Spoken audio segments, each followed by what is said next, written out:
This is an explainer on the state of Philippine military modernization.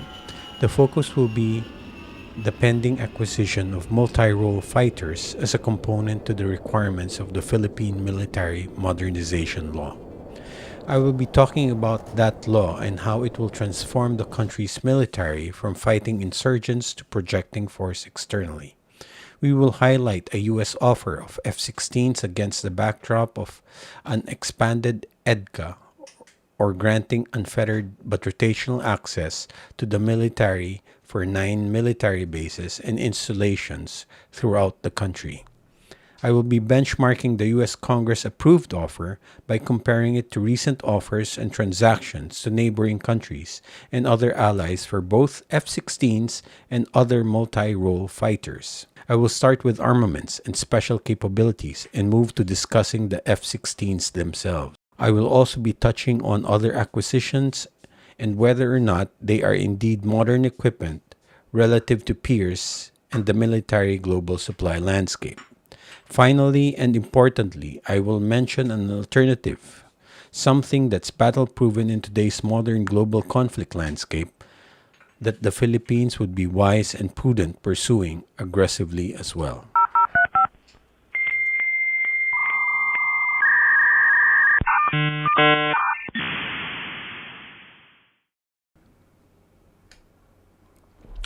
U.S. gift or curse to the Philippines? F 16 Fighting Falcons. Allow me to tackle what no one is flagging. A U.S. offer for the sale of 20 modern F 16 fighter jets in a package worth $5.58 billion. What's there to talk about?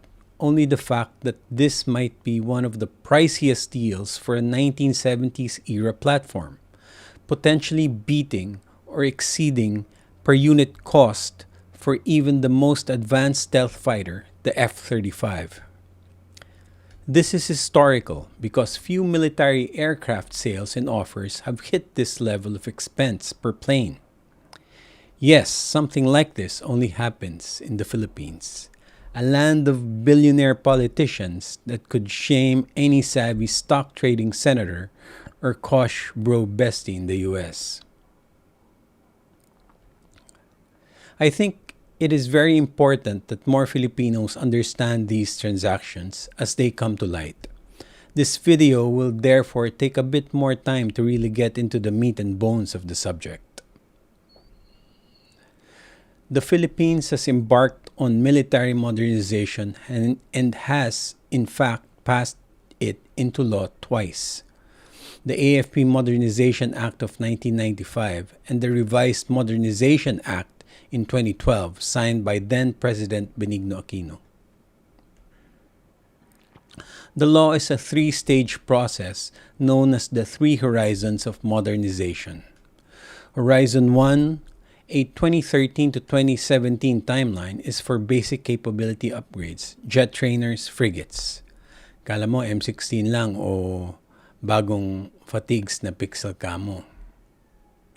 Horizon 2 for 2018 to 2022 is meant for strategic systems, force projections, and ISR, or intelligence, surveillance, and reconnaissance.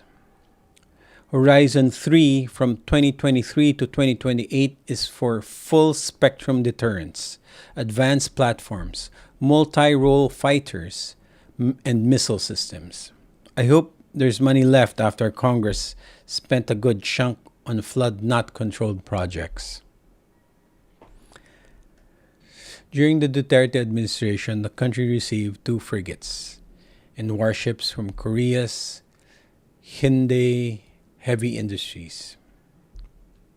The Philippines also received 2 attack fast interdiction crafts capable of firing short-range precision-guided NLAWs up to 32 kilometers. 9 total and 8 already delivered in 2024, from Israel, locally referred to as Acero class.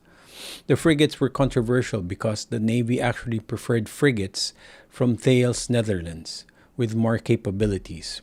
Although they are classified as frigates, they came without vertical launch missile systems, or VLS, which instead will be upgraded in the future. Most critical acquisition were three batteries of BrahMos supersonic missiles from India. It could reach Mach 3 and has a range of 290 kilometers. It won't reach far enough to cover the 370-kilometer Philippine Territorial Waters, or EEZ. Each battery is a complete unit with 2 to 3 mobile launchers, a command and control center, radar, and support vehicles. The Philippines configuration uses twin missile launchers, 2 missiles per vehicle. So a battery typically fields 4 to 6 ready-to-fire missiles depending on how many launchers are deployed. Contract price, $375 million. Let's now focus on the U.S. congressionally approved sale for F-16 Block 70-72 fighters to the Philippines. If you've seen Dog Masters flying the F-16 in Iron Eagle while listening to his Sony Walkman play Iron Eagle Never Say Die, then you know how this plane can blow things up. Let's dive in. The package includes 4 main items: 20 F-16 Block 70 or 72 jets. Of the 20, 16 are single-seat F-16Cs and 4 are twin-seat F-16Ds. Advanced weapons: AIM-120C-8 AMRAAMs, AIM-9X Sidewinders, GBU-39/B small diameter bombs, and JDAM kits. And number 3, secure communications: AESA radars, sniper targeting pods, and support equipment. And lastly, training, spare parts, and infrastructure support. Apparently, these are the most advanced capabilities in modern combat and precision strike for U.S. export available to allies. We're talking laser-guided bombs, beyond visual range missiles, and intelligent munitions that can better resist electronic countermeasures like jamming. Let's break down the mounted munitions by benchmarking other similar transactions done not long ago. Based on prior sales to countries like Italy, Morocco, and the Netherlands, here are what each of them cost per unit. AIM-120C-8 AMRAAMs were sold at around $1.1 million each based on full year 2019 unit costs and recent approvals like Saudi Arabia's $3.5 billion package for multiple units. GBU-39/B estimated at $40,000 to $25,000 per unit, depending on variants and quantities. For example, Romania's recent package included 400 units as part of a broader deal. AIM-9X Sidewinders for air-to-air short-range close-quarters dogfighting munitions used to be around 381,000 to 4 extras. For a much smaller lot of 20 jets, Philippine purchase quantities based on DSCA or Defense Security Cooperation Agency approval, 24 AIM-120s, 48 AIM-9XS, 50 GBU-39s plus JDAMs, that could amount to 200 to 300 million for munitions alone. Adding containers, telemetry, training rounds, support equipment, software, logistics, spare parts, and contractor services, the cost can climb to $800 to $1 billion based on known transactions. For Philippine full radar and pod integration, AESA like APG-83 plus sniper systems, costs could easily exceed $150 to $250 million based on recent upgrades. For example, the U.S. Air Force contracts for AESA radars at $1.6 billion for fleet-wide enhancements, or per jet estimate of $5 to $10 million for radar, plus 1.2 million per pod. We'll do the math in a minute. All this is to highlight the difference in the rates. For the F-16 Block 70-72 aircraft themselves, known rates are as follows.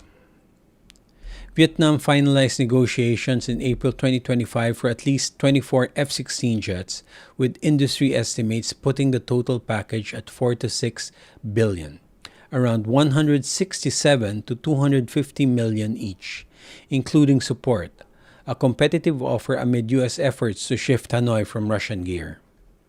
Indonesia hasn't inked a recent large new F-16 deal, focusing on 24 F-15EX at up to 13.9 billion and 42 Rafales. Past approvals like 2019's 25 Block 72 suggests per unit total around 150 to 200 million in similar packages. An older 2011 deal for 24 refurbished jets was just 750 million, around 31 million each. For even more capable and modern fighters, South Korea originally received 40 F-35As in 2014, which cost about 7 billion, respect following a massive rollout, or around 175 million each.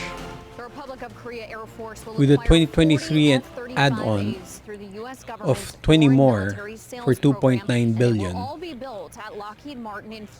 That's approximately 145 million each, and deliveries ongoing into 2027. Australia acquired 72 F-35As for around 10.5 billion in total, or around $146 million each, with final jets delivered in 2024. Romania approved 32 F-35As in 2024 for $6.4 to $7.2 billion, or 200 to 225 million each. Japan bought 105 F-35As and 42 F-35Bs, vertical takeoff landing for carriers, for 23.1 billion in total, with F-35As at 90 to 100 million flyaway each, but 157 million average, including everything.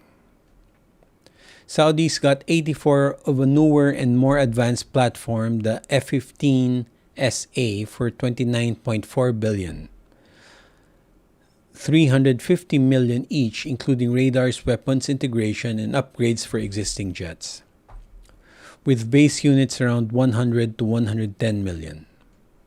None of the above were partner countries in the Joint Strike Partner program, where partners invested in the development of the F-35. So the F-35 cannot be purchased at cost by a non-partner. Let's compare that to the Philippines' offer. 20 F-16s for 5.58 billion.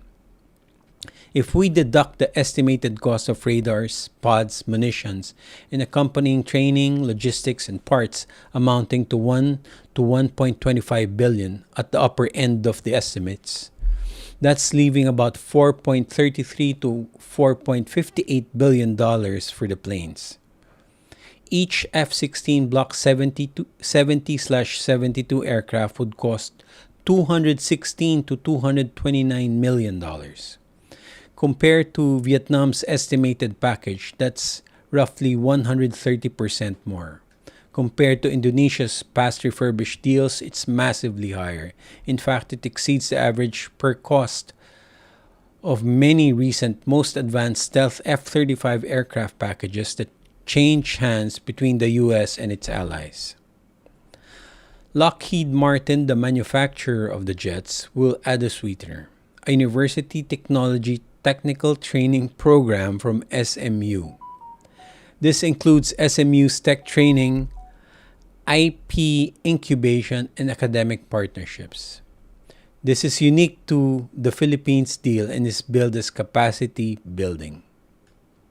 Now I will leave it up to you to decide if that is indeed icing on a delicious deal or a toxic one. Keep in mind, the Philippines is bending over backwards to allow the US military to operate in the country. It's a security blanket, yes, but also puts it in harm's way for any conflict in the future. I will go out on a limb here and imagine that if I were the US and I had to sacrifice someone, I would be more willing to give up the least important link in the chain, or partner first. Looking at the players in the region, South Korea, Japan, Taiwan, Indonesia, and even Vietnam, the Philippines, the world's favorite underdog, always there when needed, never quite ready when it counts. I have a video coming up on ASEAN progress on very important areas that can spell whether its growth may be sustainable or not. Please stay tuned for that. At present, the country's claim to significance is its strategic location relative to Taiwan. The narrowest point between the two countries, the Bashi Channel, part of the Luzon Strait, is only 200 kilometers. Protecting that channel from potential aggression protects Taiwan's south and, more critically, access to its east coast, the side facing the Pacific, avoiding invasion on all sides. Having the weakest military, the opposite should be happening to make the chain unbreakable. Literally, it sits along the first island chain. War games, simulations, puts an important port in the south as the first to fall in an invasion. Taiwan's southern port, Kaohsiung, is absolutely critical for trade, strategic supplies, and national defense. It's the island's largest and busiest port, and a critical piece in any regional conflict scenario. Kaohsiung Port handles over 60% of Taiwan's container traffic, making it the backbone of the country's maritime trade. It's a key node for electronics exports, Taiwan's economic driver, and for importing raw materials the island lacks. The port connects Taiwan to major partners like the US, China, Japan, and the EU, and it's vital for sustaining its manufacturing and service sectors. Unfortunately, the tradition and spirit of handing Vietnam era and decommissioned military equipment and pardoning U.S. service personnel committing heinous crimes in the Philippines for U.S. bases seem to continue to this day. By that, I mean the country isn't really treated with the same importance as the strategic access it's providing, even as it puts its people in harm's way. Where are the Biden era American investments, economically and militarily, promised for access to Philippine bases? Trump, to his credit, isn't just offering promises or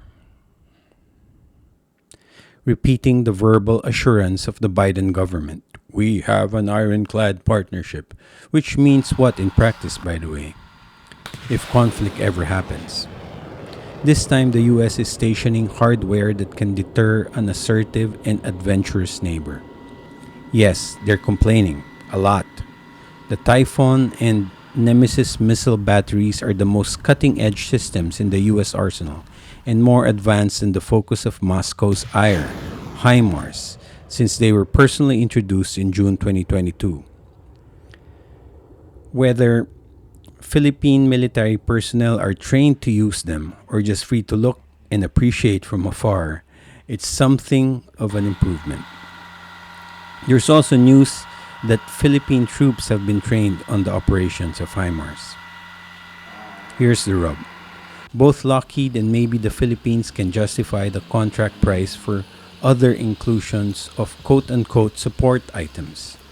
But all of that cannot be more expensive than the planes themselves, right? The Philippines rightfully did not accept the F-16 offer outright. Its defense secretary argues that there's no formal offer to even consider a month or so ago in July-ish 2025. The administration is really considering all its options, and other countries are still making their own fighter plane pitch. Based on the most recent international news reports, the Philippines cannot pursue the deal now for lack of funding. Just a clarification. The information presented here are verified from multiple sources. Numbers were even more telling in earlier drafts from many prior articles, but the same are difficult to substantiate with credible sources at the time of writing. So more conservative numbers and rates are used as examples. Perhaps another battle proven solution is what I've been personally hoping entrepreneurs and drone enthusiasts start building and training on: drones used as weapons for war. What better way to jumpstart that than a transfer of technology and know how by the Ukrainians? Ukraine's armed forces have been making rounds globally and have included supportive countries like the Philippines to transfer drone warfare know how. The Philippines and Ukraine are actively exploring a defense cooperation pact that includes drone warfare expertise, transfers, and even joint production. A high level Ukrainian delegation visited Manila in 2025, and both sides have been working towards a memorandum of understanding to formalize this cooperation. An unconventional move to simmer down tensions is to do what Indonesia just announced: purchase of Chinese fighter aircrafts. Indonesia is traditionally a big US military customer with 36 F 16s, 30 of which were upgraded. They also signed an LOA for 24 modern F-15EX, more advanced than the F-16s. Yet, here they are buying military equipment from China. PH cannot alienate the US too. Approximately 40% of overseas remittance originate from them, equal to 3% of GDP, according to some estimates by the Philippine Central Bank. Philippines after World War II was only focused on internal security, fighting communist rebels and Muslim extremist factions internally. The decision to pivot its military externally as it starts to wrap up its decades long internal but remote and small scale skirmishes with these factions was the right and timely decision. By and large, there's significant progress in satisfying its military modernization aspirations and achieving its defense objectives. Recent administrations have been open to many options and do not rely any longer to the US exclusively. And although the transactions aren't always ideal and rational, it's taking important steps in the right direction. The Philippines can now be regarded as a middle power and will soon rise to upper middle income status, but it's still balancing many needs of its populace and therefore limited. The country has limited technical know how, limited experience, and limited training on advanced technology and weaponry. Therefore, I believe the sweet spot are drones. Then eventually AI controlled drones as they come online. They are less costly than full legacy systems like strike aircrafts and warships, but can defend against and defeat them in head to head battles, as Ukraine has proved against a much powerful enemy. We can all fly drones, but almost none can understand, let alone fly and maintain F 16s. I hope the Philippines can pursue an agreement with Ukraine, as the UK has by partnering with them in producing Ukraine's native interceptor drones, which are already 60% effective in downing thousands of drone attacks weekly. The UK commits producing at least 1,000 drones a week. What do you think? Should the Philippines buy the F 16s? Let me know. Thanks for watching.